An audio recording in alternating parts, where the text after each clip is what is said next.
15க்கும் 24க்கும் இடைப்பட்ட வயது பிரிவினருக்குள் தொழில் தேடும் இளைஞர்களின் தொழிலின்மை 19.7% காணப்படுவதாக தொகை மதிப்பீடு மற்றும் புள்ளி விபரவியல் திணைக்களம் சுட்டிக்காட்டியுள்ளது.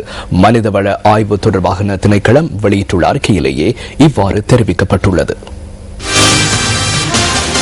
தொகை மதிப்பீடு மற்றும் புள்ளி விபரவியல் திணைக்களத்தின் 2013 ஆண்டின் 4வது காலாண்டின் மனிதவள ஆய்வுக்கு அமைவாக நாட்டின் தொழிலின்மை விகிதாசாரம் 100% காணப்படுகிறது.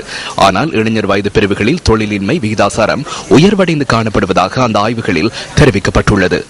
15 முதல் 24 வயதுக்கு இடைப்பட்ட பிரிவினரை கவனத்தில் கொள்ளும் போது தொழிலின்மை 19.7% காணப்படுகிறது. கடந்த 2 ஆண்டுகளுடன் ஒப்பிடுகையில் இந்த எண்ணிக்கை அதிகரித்து காணப்படுகிறது. இதேவேளை 2011 ஆண்டில் குறித்த வயது பிரிவினருக்குள் தொழிலின்மை விகிதாசாரம் 17.7% காணப்பட்டது. 2012 ஆண்டாகும் போது இந்த எண்ணிக்கை 16% குறைவடைந்து காணப்பட்டது. கல்வி தகமைகளுடன் ஒப்பிடுகையில் உயர்தர மற்றும் உயர்கல்வி தகமையுடையவர்களின் எண்ணிக்கை உயர்வடைந்து காணப்படுகின்றமை குறிப்பிடத்தக்கதாகும்.